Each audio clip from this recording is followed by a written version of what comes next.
Once again, good evening, everyone. You're listening to Red Pill 78. As always, I am Zak, the Corruption Detector, and this is another edition of Red Pill News. I hope you're having a lovely afternoon. We've got lots of exciting news to go over. First of all, the return of our favorite Anon, dropping information about the 7th Floor Group. If you'll remember, Carter Page's FISA-related FBI Woods file mysteriously disappeared, and our favorite Anon lets us know that the only way that could happen is if the 7th Floor Group was involved. Why? Because of a system at the FBI called Sentinel, designed to keep and hold on to all information related to FBI activities. Also, in some new emails released by Judicial Watch, we learned that Peter Strzok was worried about the incoming scrutiny the investigation into Trump-Russia collusion was going to have.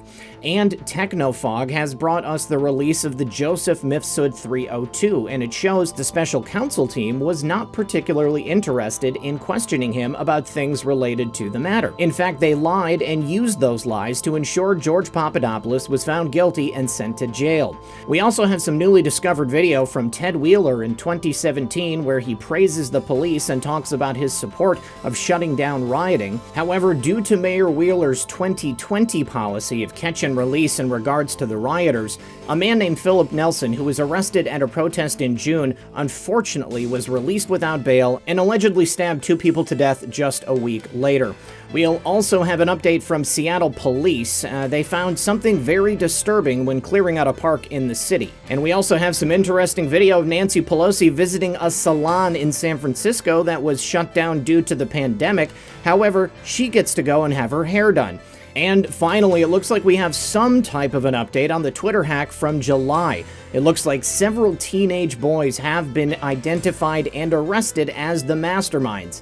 I'll report and you decide. All right, guys, sit back, relax, grab your popcorn, and we'll be right back after a brief word from our sponsor. Off-the-grid living is a trend that's been gaining popularity for years, and now with the rise in alternative energy sources, it's becoming extremely easy for preppers to live without having to use municipal power. One of the ways you can jumpstart your journey to off-the-grid living is with one of the solar water heaters by Prepper's Peak. The solar water heater doesn't require any batteries because it's powered entirely by the built-in solar panels on the heater itself. It allows you to heat and boil water from virtually anywhere. This month, I've partnered with Prepper's Peak to give my audience 50% off their very own solar water heater, plus express rush shipping. Go to solarwaterheater.com, or you can click the link in the video description or the pinned comment below and order yours today. And remember, when you support my sponsors, you support this channel. All right, guys, thanks for sticking around. First of all, today we're going to begin with post 4628. We have a link to an FBI.gov document about the Sentinel program. And our favorite Anon says, files do not go missing unless 7th floor direct involvement. Follow the logs. Now, just as a reminder, the 7th Floor Group was a deep state milieu made up of U.S. State Department officials who met regularly on the 7th floor of the Harry S. Truman Building in Washington, D.C. that was initially revealed in autumn of 2016. Now, a 2013 reference mentions a female group of senior Clowns in America leaders meeting on the 7th floor at the Clowns in America headquarters. Now, the FBI mentioned that the group was referred to as the shadow government inside the State Department, which briefly attracted the attention of commercially controlled media. Now, the group appears to have formed around Hillary Clinton, who had an office on the 7th floor of the State Department, although no direct evidence has yet emerged to tie her to the group. Most, if not all, remaining members had their employment terminated on 17th of February, 2017. The 7th floor group is essentially the shadow government. Now, I've often said here on the channel that the State Department and the Clowns in America are directly linked. When you have embassies in other countries, the Clowns in America operate out of those embassies, and it allows them to do operations in other countries all across the globe. They can do it under the cover of being attachés to that embassy, and it gives them cover for actions inside the country. Now, this WikiSpooks entry continues. The 7th Floor Group met on Wednesday afternoons and discussed FOIA requests and congressional record in order to contain particularly sensitive information and how to best release other information. In October October of 2016, CNBC reported that the group had argued for a Clinton document release to be conducted all at once for coordination purposes instead of on a rolling basis as would normally be the case. Now, in 2015, there was a report in the Washington Examiner entitled State Department Inspector General Officials edited out passages of a high-profile report in February 2013 that could have embarrassed Hillary Clinton just days before she quit President Obama's cabinet. This compared a report published in 2013 with earlier drafts that were provided by whistleblower Richard Higbee. The Examiner stated that the unexplained gaps in the final version and the removal of passages that would have damaged the State Department call into question the independence of Harold Geisel, who was state's temporary inspector general throughout Clinton's 4 years at the head of the department. Now, one such passage present in the draft but not in the final report states that the sources reported that a senior 7th floor department official ordered diplomatic security to stop the investigation of an ambassador accused of pedophilia, and another such senior official had diplomatic security stop an investigation of an ambassador designate. Now, this passage right here refers directly to the scandal under Hillary Clinton's State Department, where massive pedophilia was covered up during her tenure. Now, some other people who were members of the 7th floor group were the Secretary of State John Kerry when he was in there, Deputy Chief of Staff Jennifer Stout, Deputy Secretary of State for Management and Resources Kennedy, Assistant Secretary Julia Fritfield, and unnamed members of the Office of the Legal Advisor. Now, Hillary Clinton and Huma Abedin were not known to have specifically attended the meetings, but this inference seems highly plausible considering that some names were redacted from the FBI document, and Hillary's office also being located on the 7th floor of the State Department headquarters, where she is known to have met with her top advisors, including Huma Abedin and Cheryl Mills. But moreover, in 2018, an email to Colin Powell was declassified in which she wrote, "Colin, I am finally out of the skiff and want to thank you for all the advice about berries, security, and life on the 7th floor.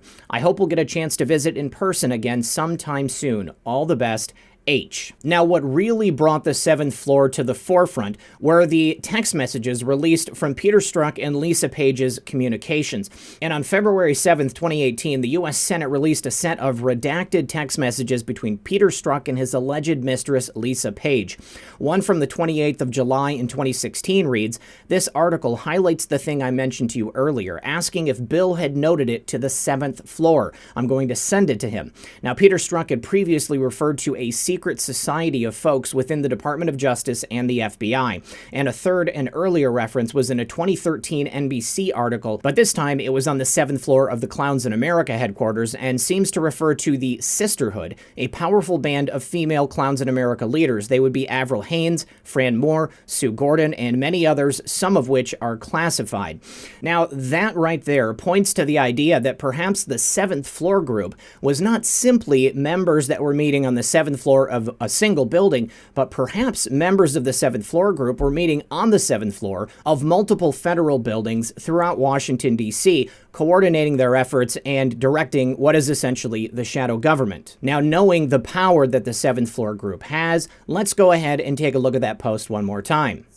Files do not go missing unless 7th floor direct involvement. Follow the logs. Now, the link that we're given right here is to an FBI article about something called Sentinel. Now, the Sentinel system is a system used by the FBI, which is required to record all activity and document all information using case files. Now, the file is in a central system for holding these records and managing investigative resources, and as a result, the case file includes documentation from the inception of the case to the conclusion. So, from the very start to the very end, and every FBI agent or employee is required to use this system, the Sentinel system, to record every aspect of an investigation. Now, our favorite Anon says that files do not simply go missing unless the 7th floor group is involved. That's because every single FBI agent is required to use this system, so every aspect of an investigation would be noted and recorded all along the way. So if files are missing, that means that someone went in there and specifically removed them. Knowing what we know about the power of the 7th floor group, it is the 7th floor group that would be the ones making the decision to make those files disappear. Now, why are we being told about this again right now?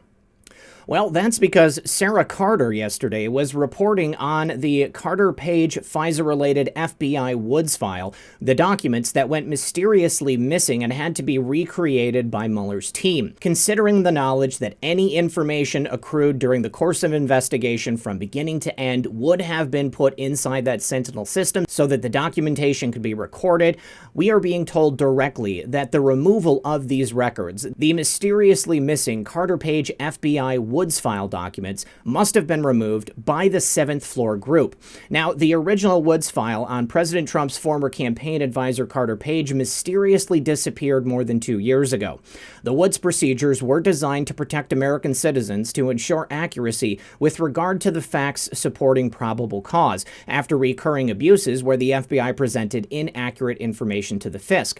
Now, at the time, the Woods procedure was overseen by FBI Special Agent Joe Pkwy and former FBI Counter-Intel Chief Peter Strzok, the same FBI agents who ambushed General Mike Flynn in January of 2017. Now, according to sources who spoke to Sarah Carter, the missing documents had to be recreated by the FBI and Mueller's team back in 2018 during the special counsel investigation. Moreover, during Pkwy's numerous interviews with investigators from the DOJ's Inspector General's office, who likely have worked for both Michael Horowitz and Connecticut prosecutor John Durham, the fact that it was a recreated file was never disclosed. The fact is, it had been missing for an unknown period of time, possibly up to 2 years, and officials did not become aware it had disappeared until last week during a closed-door Senate Intelligence Committee hearing. Pkwy attended the closed-door hearing along with other FBI officials, according to sources familiar with the proceedings. The real story here is, how does the FBI, Special Counsel's Office, and Inspector General figure out if the Woods file went missing through malice or through incompetence, said a source with knowledge of the circumstances. Pkwy has so far been cleared by the Justice Department and not charged with any wrongdoing.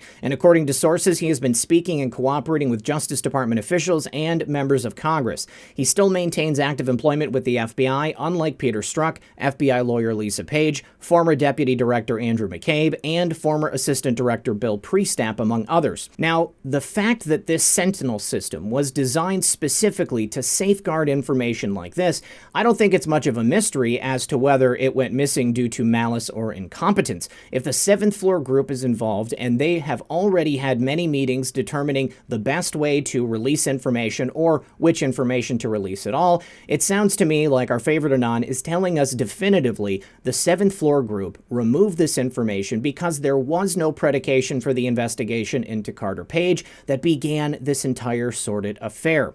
They had to remove that information because if it was examined in its full, complete form, it would be extremely obvious to anybody taking a look at this investigation from start to finish. Now, with that Woods documentation missing from this packet of information handed over to the FISA court, I want everybody to remember exactly what the FBI put in its place. James Comey inserted blank pieces of paper into the FISA renewal application with single words or phrases listed on them. He called them placeholders. The Woods file for renewal application of number 2 included a piece of paper that simply said Strat Plan, another which said New 302, also one that said Feb article, and another that said March article. Now, they did the same thing in the next renewal application, putting another placeholder in there that said Strat Plan, and it was obvious to the Inspector General that the supporting documentation for the factual assertion of the predicate for this investigation simply did not exist or had been removed. Now, we know that Peter Strzok had contact with the 7th Floor Group. We know that Peter Strzok was employed by both the Clowns in America and the FBI, and we know that Peter Strzok made direct reference to the 7th Floor Group and the shadow government. With that in mind, some newly released emails from Judicial Watch have just become available where Peter Strzok mentions he is very worried about the attention this investigation was going to be receiving in the future. Let's take a look. So, although Peter Strzok made a lot of sketchy decisions during his tenure at the FBI and the Clowns in America, he was not a stupid man. He knew that once this investigation was over, it would inevitably receive scrutiny from investigators which came after him. So now we have these newly released emails coming from Judicial Watch. Now, in early 2017, he expressed explicit concern about the prospect that details of the Trump-Russia investigation would someday become public and thereby being heavily scrutinized. And in this email, it provides a bit of insight into Peter Strzok and other FBI officials' thinking during the Crossfire Hurricane investigation. In this email from March 28th of 2017, Peter Strzok summarized a CNN segment in which Phil Mudd, who is a former FBI and Clowns in America official, made a warning to FBI officials that the investigation would come under scrutiny in the future. He relayed this information to FBI official Jonathan Moffa and to FBI lawyer Lisa Page, quoting Mudd by saying, "The first thing I tell my counterintelligence guys is, slow down, make sure you do everything right." Strzok then said, "When this eventually becomes public, it will be more picked over than even the Clinton investigation." Then adding, "He's right, and that worries me." Strzok then forwarded that same exchange to Lisa Page. Considering that Peter Strzok is the one who opened up the Crossfire Hurricane in July of 2016, I think it's pretty obvious why he was worried about the scrutiny it was going to be receiving, because it was a con job from the very beginning. This was the opening shot of a coup to remove this duly elected president of our great republic. Now, the special counsel's report said prosecutors could not establish that Trump associates conspired with Russia, and that Justice Department Inspector General report said the FBI committed 17 significant errors and omissions in applications to surveil Carter Page. Kevin Clinesmith, of course, was the one who doctored those emails, and although Strzok is not directly accused of any wrongdoing, it's clear he had direct communication with Kevin Clinesmith, and if he was worried about the attention this investigation was going to be receiving, I think it's more than likely that Peter Strzok was aware of all of those errors and omissions, if you want to put it lightly, and he knew that in the future, investigators that came after him would most likely discover all of the wrongdoing that was taking place during the midst of the Crossfire Hurricane investigation. Now, in the interview that Peter Strzok was watching, which Phil Mudd advised all FBI agents to cross their T's and dot their I's, the story was discussing the testimony of then FBI Director James Comey, where he said the Bureau had received a credible allegation of wrongdoing on reasonable basis to believe an American may be acting as an agent of a foreign power. Now, unknown to the American public at that time, the FBI was surveilling Carter Page under FISA, and they relied heavily on the information provided by Christopher Steele to assert in FISA applications that Page worked as an agent of Russia. Now, Strzok was removed from the special counsel's investigation in late July 2017 after the IG discovered those anti-Trump text messages he exchanged with Lisa Page, and he was then fired from the FBI in August of 2018. So Peter Strzok, being someone with access to the Sentinel system at the FBI, very easily could have deleted that sparse Woods documentation at the behest of the 7th Floor Group in an effort to disguise the fact that there was no predicate for the investigation into Carter Page. However, they could not delete that email that was doctored by Kevin Clinesmith, which I'm certain Peter Strzok knew about. I'm sure everyone remembers that Carter Page was not the only Trump campaign official that was being looked at. The other one that we've talked about numerous times is George Papadopoulos, and the reason George Papadopoulos was in so much trouble was because of his apparent association with Joseph Mifsud. Now, Technofog brings us this information today. The Joseph Mifsud 302, which had previously been unreleased or missing, is now out. Now, Mifsud says in this 302 that he had no advance knowledge of Russia having the DNC emails and did not make any such offer to Papadopoulos. And there is a post-interview email from Mifsud to the FBI which has yet to be released. It's a very short interview for a purported Russian agent. Now, remember, Mueller's report played up Mifsud's connections to Russia. At the interview, the FBI didn't even bother to ask him many questions about any such connections. There are no follow-up questions about emails. Now, we can see why there were zero references to Mifsud's 302 in Mueller's report. The allegation from the Mueller report is that George Papadopoulos lies about if he was with Trump campaign during Mifsud meeting, which impeded their ability to question Mifsud about such things. The problem is that Mifsud told the FBI that George Papadopoulos was with the Trump campaign when they met. One last thing, the special counsel's dishonesty to the court. There was a representation that George Papadopoulos prevented the FBI from getting to the bottom bottom of the Mifsud story, where the reality is that the FBI asked very few questions of Joseph Mifsud. They were getting emails from Joseph Mifsud, and they chose not to follow up with Mifsud.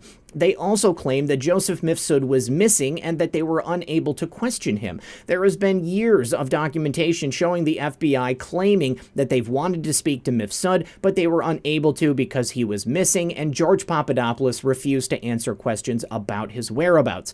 But the truth of the matter is, they were in direct contact with him, and they chose not to ask him about the things that they blamed on George Papadopoulos. Now, from the 302 itself, we can see it's dated on February 28th of 2017, and they had plenty of information about Joseph Mifsud. They have his date of birth, they have his cell phone number, they have his email address, and it tells the exact location of his interview, which actually took place in Washington, D.C. Now, Mifsud details all of his employment history. He details the exact location and timing of his meetings with George Papadopoulos. He says that they were simply happenstance. It wasn't as if they were in deep contact. That last page was from his second interview. Now, this next page is from his first interview, or first documented interview. This was on February 10th of 2017, and it says that he stated he had no advance knowledge of Russia being in possession of the emails from the Democratic National Committee, and therefore did not make any offers or proffer any information to George Papadopoulos. He says that they did speak about cybersecurity and hacking as a larger issue, and Papadopoulos must have misunderstood their conversation. Now, it looks like Mifsud and Papadopoulos had no further contact after that initial meeting. They attempted to meet via email so that they could get together when Mifsud was in the United States, and it looks like Papadopoulos sent Mifsud an email letting him know that he had left the Trump campaign. And it looks like Mifsud even provided all of those emails to the FBI. Now, from the Mueller report, it says here that Mifsud was a London-based professor who had connections to Russia and traveled to Moscow in April of 2016, and that when he returned from Russia, he met Papadopoulos in London and told Papadopoulos that the Russian government had dirt on Hillary Clinton in the form of thousands of emails, a claim that is clearly in direct conflict with Joseph Mifsud's own statement provided to the FBI prior to the writing of the Mueller report. So the Mueller team making that claim, however, in the actual interview with Joseph Mifsud, he made no such claim of any kind. And if the Mueller team or the FBI wanted additional information from Mifsud or clarification, once again, they had his cell phone number, they had his email address, they had his home address, they had all of his places of employment, but they never attempted to reach out. And in fact, they claimed he was missing and they were unable to find him. Right. Now, returning to the posts, post 4629 shows the cover of today's USA Today, and it tells their readers how this movement is radicalizing Americans. Our favorite anon says, corrupt, controlled, enemies of the Republic. That right there is the perfect definition of the mainstream media. Now, post 4630 asks, how is blackmail used? And then it goes through a long list of Democrat and Republican Party officials who have been arrested or convicted for various stages of abuse of children. It continues on for 3 more posts. The list is exhaustive, and in no way do I believe that this is all of the people who are guilty of these crimes. But it continues on, and there is no reason to read them all out loud. However, if you want some evidence that you can present to people who want to claim that this is not an epidemic here in America, we have the evidence right here. Each of these people and their cases are publicly available on the internet. Now, the last post, 4634, asks the question, why did it take a political outsider to finally confront China? Now, I'm going to answer that question, and I think it's in the relation to the juxtaposition of these posts. The content of these 4 posts have to do with the abuse of children by people who hold some type of powerful position in either the Democrat or Republican Party, be they elected officials, be they organizers, but people who are official representatives of these parties. Now, I want to also state it includes people who are members of Hollywood, who are members of banking, who are members of business and industry as well. Asking this question right after telling us about all of these people who are guilty of terrible crimes against children, it has to make you wonder, is it China who is behind the blackmail rings which are being used to control our elected officials, be them at the local, state, or federal level. It took a political outsider to confront China because so many people within our own government were blackmailed and corrupted because of these crimes that they've committed right here. The same reason that people were allowed to rise to positions of power is the reason why they are controlled. Now, if the controller is China, that makes a lot of sense because China holds so much sway in powerful positions here in the United States. This is why they've been able to virtually take over our country, infiltration instead of invasion. I suggest you go ahead and take a look at this list if you're not aware of just how deep this problem runs here within our country. And remember, anytime someone tells you that this is a conspiracy or that these type of actions are not truly happening, you can show them every single one of these cases. They are all real. One more thing, the fact that we got this post right before we received the information concerning all of these names, the mainstream media attempting to present what we are in some type of unfavorable light, saying that we are radicalizing America or that there is something negative happening within our movement. The only thing that's happening is that this movement is exposing the truth. This movement is exposing the truth about the true nature of the structures of power and control within our nation. And you have to add to this list, I am certain of it, many members of the mainstream media. I believe they are controlled in the exact same way. Now, after many months of unrest in cities like Portland, Mayor Ted Wheeler is singing a very different tune to what he used to say when talking about these types of activities. This is from 2017 during a riot on May Day, where Ted Wheeler was praising and supporting the police. He said, "Under no circumstances would we accept violence or vandalism." Let's go ahead and take a listen to the clip from Mayor Wheeler. Surprised me was how quickly they jumped into it. Typically they wait till after dark, but these guys decided to go very quickly. As soon as they got by the federal building, they started committing acts of vandalism. The police acted very quickly to immediately cancel the permit, and they began arresting people who they were observing committing acts of vandalism. And that's exactly what the police bureau should be doing. I applaud them, and I thank them for being there during both difficult and potentially unsafe circumstances. Well, this statement from Ted Wheeler is vastly different from the attitude he holds today towards the treatment of police and the treatment of the rioters there in Portland. Mayor Ted Wheeler has allowed this to go on and on and on for months at a time. He's essentially hamstrung the police, and I want to know what is different about it at this point. Why now, Mayor Ted Wheeler? Is it okay for the citizens of your city or the people visiting your city to completely destroy it, to commit acts of vandalism and destruction on federal property, and to harm the people who will most likely not be voting for you in your next election? Now, unfortunately for the city of Portland, due to the policies of Mayor Ted Wheeler, due to the fact that he would rather use the citizens of Portland as a political prop, he has allowed the release of people such as this man, Philip L. Nelson. Now, he was arrested at a violent protest in June and quickly released without bail. His criminal charge was not pursued by the DA, and it's a real shame because just the following week, he allegedly stabbed 2 people to death. Now, unfortunately, this is yet another story that the mainstream media has not reported and more than likely will not be reporting in the future. But he was accused of stabbing these young people to death in June. One of them was Cassie Leeton. She was 22 years old. And also Najaf Nate Hobbs. He was 39. They were stabbed on June 16th near Northeast Davis Street. And police arrested Philip Lawrence Nelson, 39, 2 days later. He faces 2 charges of murder, and now he's being held without bail. So unfortunately, Mayor Wheeler, thanks to your about face on how to handle protesters and criminals there in the city of Portland, these 2 young people lost their lives. They will never be able to return to their families, and their blood is on your hands. Now, another city that is seeing the same type of unrest as Portland is Seattle. Unfortunately, they have the same type of policies in regards to rioters and the way that they tell police to treat them. Officers recently uncovered this cache of weapons, shields, and spike strips during a cleanup at a park there in the city. And you can see that there is some really dangerous weapons. There is the symbol of their resistance, and these are the spike strips. I would imagine these are for popping tires to force cars to stop. We've got some knives, we've got a hatchet, and here is a pile of shields also, which are used to defend themselves in the midst of the riot so that they can hold police off and continue to do as much damage as possible.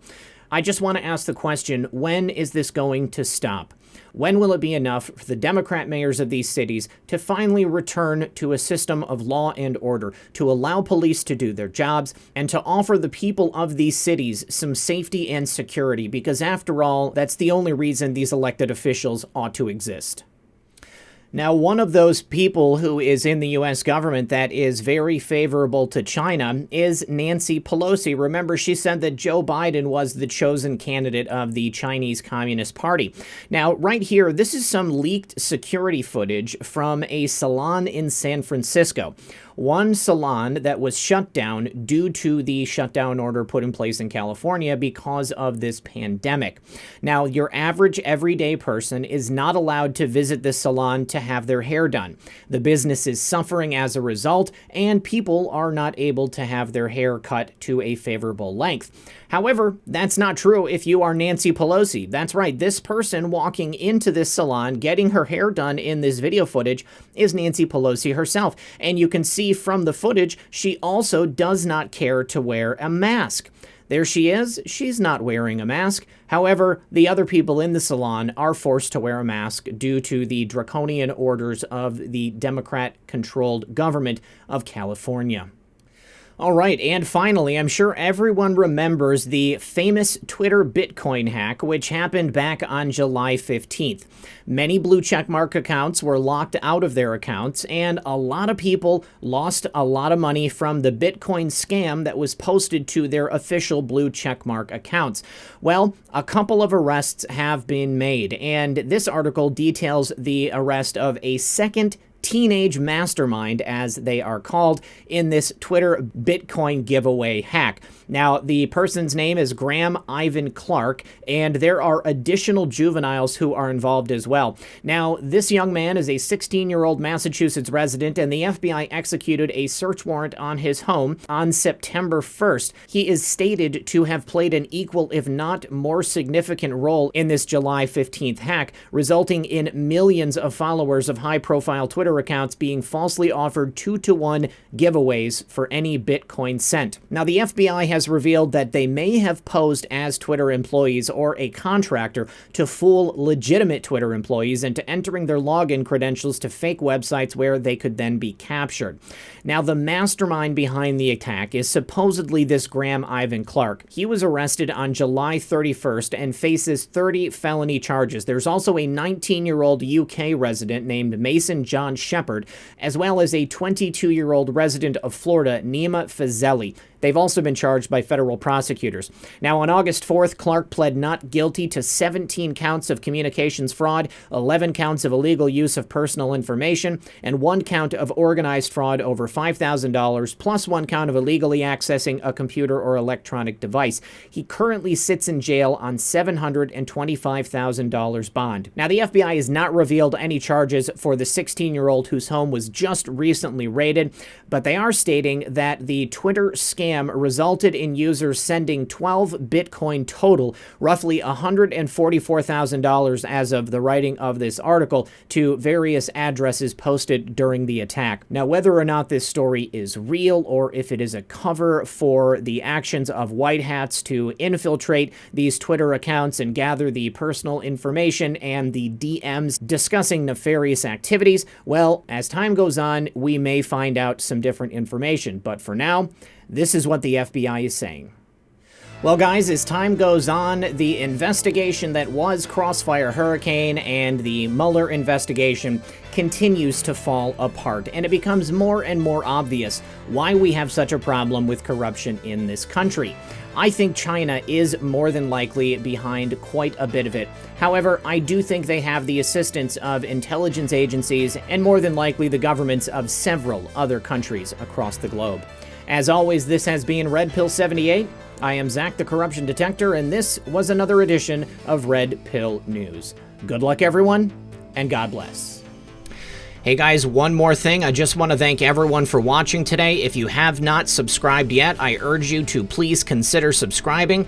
There will be a couple of videos that pop up if you want to continue to watch. There's also some ways in the description of this video that you can follow me on other platforms. Please consider doing that as well. And if you want to support the program directly, there are means to do that below as well.